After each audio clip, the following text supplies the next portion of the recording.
आज बात करने का मन था मगध पर। श्रीकांत वर्मा का बहुत मकबूल, बहुत प्रसिद्ध काव्य संग्रह मगध। मगध पे बहुत सारे लोगों ने तमाम किस्म से बात की है। और इस कालखंड का पिछले पिछले 70 और 80 के दशक में तो काफ़ी लोगों को द्वारा वह सराहाया गया। और हिंदी कविता में या धूमिल हो, रघुवीर साय हो, श्रीकांत वर्मा, उनकी अपनी अलग रेंज है। उन्हें सुनने वाले, पढ़ने वाले बहुत सारे लोग हैं। तो मैं उनकी कुछ कविताओं का पाठ करूँगा जो मुझे बेहतर लगती हैं। तो उन कविताओं के साथ गुण गाहक, गुण सागर, गुण निधान।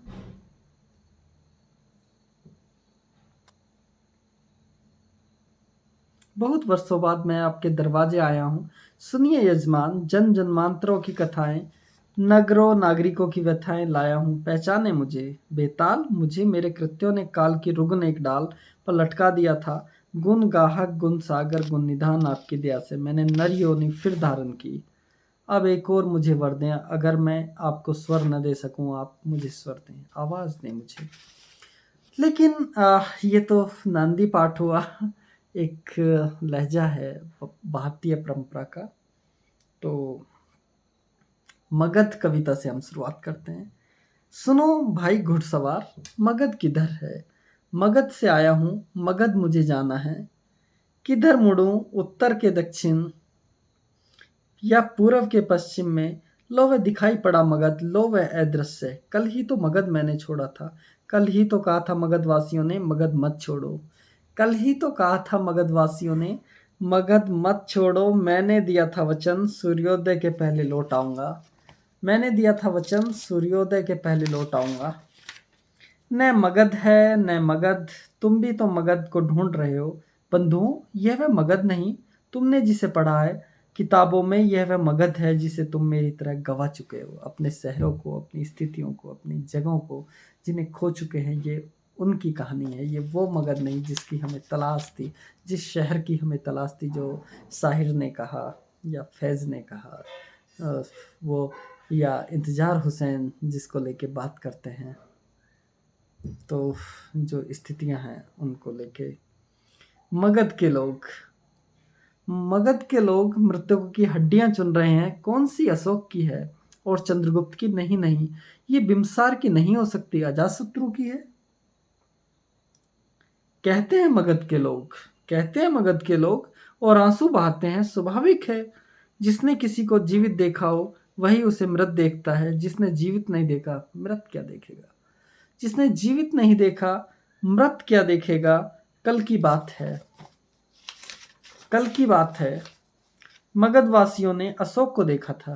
कल की बात है, मगध वासियों ने अशोक को देखा था। कलिंग को जाते, कलिंग से आते, चंद्रगुप्त को तक्षशिला की ओर घोड़ा दौड़ाते, आंसू बहाते, बिम्बसार को, अजातशत्रु को भुजा थपथपाते। मगध के लोगों ने देखा था और वे भूल नहीं पाए हैं। उन्होंने उन्हें देखा था और अब ढूंढने पर दिखाई नहीं पड़ते। जो लोग जिंदगी में होते हैं और उनकी कमी को पाट पाना बेहद मुश्किल है, तो ये कहानी मगध की ना होकर, ये बिम्बसार अशोक की ना होकर हम सब की कहानी हो जाती है। और यही कविता की ताकत है। ऐसी बहुत सारी कविताएं हैं। काशी में शव है, काशी का न्याय है, कौशाम्बी है, अच्छी कविता है कौशाम्बी। पूछ रही है वाशवदत्ता, कौशाम्बी के पहले क्या था? पूछ रही है वाशवदत्ता, कौशाम्बी के पहले क्या था? वाशवदत्ता, कौशाम्बी के पहले केवल कौशाम्बी थी। कौशाम्बी के पहले केवल कौशाम्बी थी। कौशाम्बी के बाद केवल कौशाम्बी है। कौशाम्बी के बदले केवल कौशाम्बी मिल सकती है। कौशाम्बी का पता पूछती वाशवदत्ता, कौशाम्बी तक पहुंच गई है। कौशाम्बी तक पहुंच गई। तो ये जो स्थितियां हैं। फिर हसनापुर मेरे नज़दीक का शहर है। एक पुरानी कल्चर, एक पुरानी तहजीब रही। तो सफ़रनामा में हम हसनापुर चलते हैं मार्फत श्रीकांत वर्मा।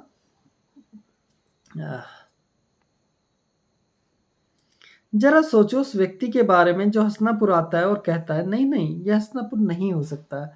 सोचो जरा उस व्यक्ति के बारे में जो कहता है यह हसनापुर नहीं हो सकता। और जो हस्तिनापुर आता है और कहता है नहीं नहीं ये हस्तिनापुर नहीं हो सकता, जरा सोचो उस व्यक्ति के बारे में जो अकेला पड़ गया है। कभी भी लड़ा गया हो महाभारत, क्या फर्क पड़ता है।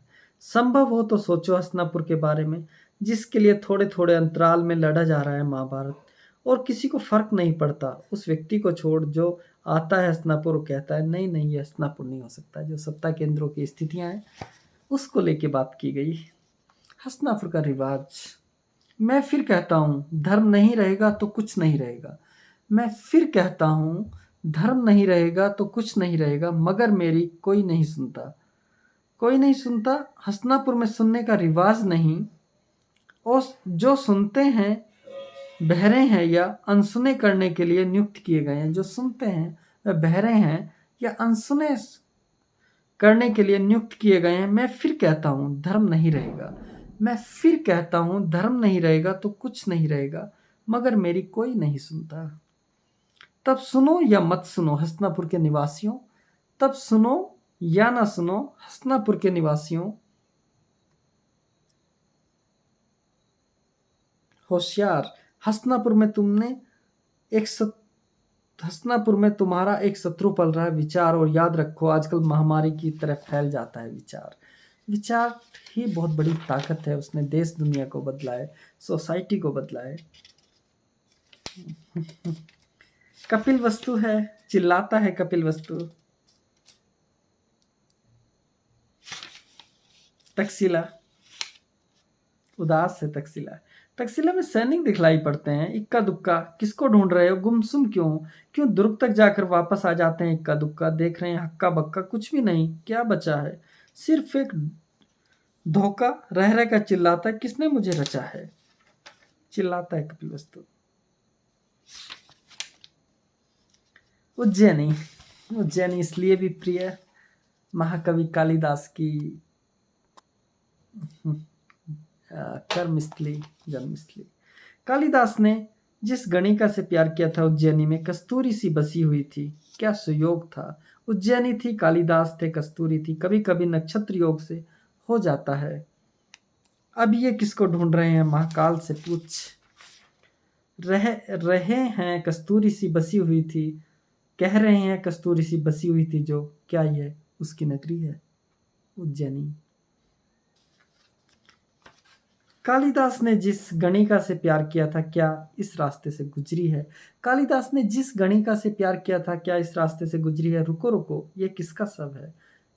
छिपरा जिसे बहाल आई है। एक गहरी रिक्ति बोध, गहरा सन्नाटा, गहरी उदासी। ये शहरों के अपने मसले और शहरों में कुछ जो छोड़ आए हैं वो कालिदास की ही पीड़ा नहीं है, वो आम मनुष्य की जो नियति है, जो छूट जाना है, जो रिक्ति है, जो खालीपन है, उसको ये आवाज देता है ये काव्य संग्रह मगध। उज्जैनी का रास्ता। उज्जैनी जाने को इच्छुक यात्रियों से निवेदन है, यह रास्ता उज्जैनी को नहीं जाता, यह कि यही रास्ता उज्जैनी को जाता है।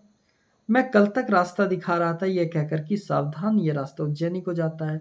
मैं आज भी रास्ता दिखा रहा हूं यह कहकर कि सावधान ये रास्ता उज्जैनी को नहीं जाता। यात्रीगण, तय सच तो यह है कि हर रास्ता उज्जैनी को जाता है। सच तो यह है कि हर रास्ता उज्जैनी को जाता है, और यह कि कोई रास्ता उज्जैनी को नहीं जाता। उज्जैनी लगातार रास्ता जोहती है। उज्जैनी रास्तों से मुंह फेर चुकी है, रास्तों से मुंह फेर चुकी है। तब फिर जिन्हें उज्जैनी जाना है कहाँ जाएं। वे उज्जैनी जाएं और कहें या उज्जैनी नहीं, क्योंकि हम उन रास्तों से नहीं आए जो उज्जैनी जाते हैं, या उज्जैनी नहीं जाते। किंवदंती, ये अलग लहजे की कविता है। श्रीकांत वर्मा में जो गहरा जो दार्शनिक बोध है, जो जिंदगी की स्थितियों को लेकर जो समझ है, वो उन्हें बार बार पढ़ने के लिए विवश करती है। महोदय, सुनते जाएं हम और आप जिस पाटलिपुत्र के लिए लड़ रहे हैं, औरों की दृष्टि में वह किंवदंती है। सुना आपने, इस लायक भी नहीं कि वह उस पर अधिक देर टिके। पूछते हैं वह कौन सा पाटलिपुत्र। महोदय, अब आप ही दीजिए जवाब, समझाइए। यह वही पाटलिपुत्र है जिसके लिए लड़ रहे हैं अजातशत्रु बिंबिसार, जिसके लिए लड़ रहे हैं अजातशत्रु बिंबिसार। चंद्रगुप्त हम और आप, समझाया आपने। महोदय, सुना नहीं उनकी टिप्पणी? मूर्ख एक एक किंवदंती के लिए लड़ रहे हैं।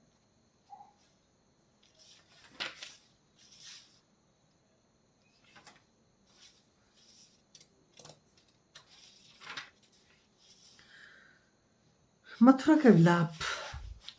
सुन रहे हो मथुरा का विलाप? यही होता है, मथुरा के न रहने पर मथुरा विलापती है। मथुरा मथुरा मथुरा सिर्फ एक उदाहरण है। अवंती को लो, गौर से सुनो। सुना तुमने? रह रहे का टीसता है, अवंती अवंती।